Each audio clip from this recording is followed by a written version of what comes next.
Sikat na atraksyon po ang Bulkang Mayon dahil sa world-famous perfect cone nito. Ito'y sa kabila ng panganib na kaakibat ng paglapit sa bulkang ilang siglo ng aktibo. May news to go si Mark Zambrano. Mula taong 1616, mahigit 40 beses nang sumabog ang Bulkang Mayon na itinuturing na isa sa mga pinakaaktibong bulkan sa Pilipinas. Sa pagsabog nito noong Oktubre ng taong 1766, mahigit 2,000 namatay.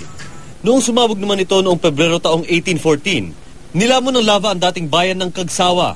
Mahigit 2,200 taong namatay, kabilang mahigit 1,000 nagtungo pa raw sa simbahan ng Cagsawa na umaasang maliligtas sila sa dilubyo.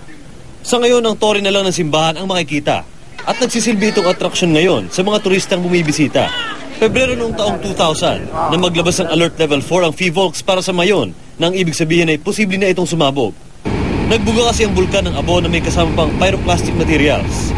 Makalipas lang ang isang taon, iniangat uli sa Alert Level 4 ang status ng Mayon na itinaas pa sa Level 5. Nakitaan ang lava fountain ng bulkan at may naitala ring pagyanig. Kalaunay sumabog na rin ang bulkan.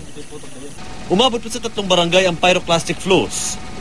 Agosto naman ng taong 2006, makailang beses sumabog ang Mayon. Nagkaroon ng ashfall at tinatayang nasa 40 million cubic meters ang lavang inilabas nito.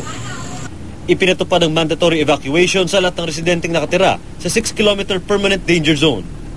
Nagkaroon din ng mga mild explosion noong Agosto 2008, pati na noong Setyembre at Nobyembre noong 2009. Tumindi rin ang volcanic activity ng Mayon noong Disyembre taong 2009, matapos umagos ang lava mula sa bulkan na sinabayan pa ng mga ash explosion.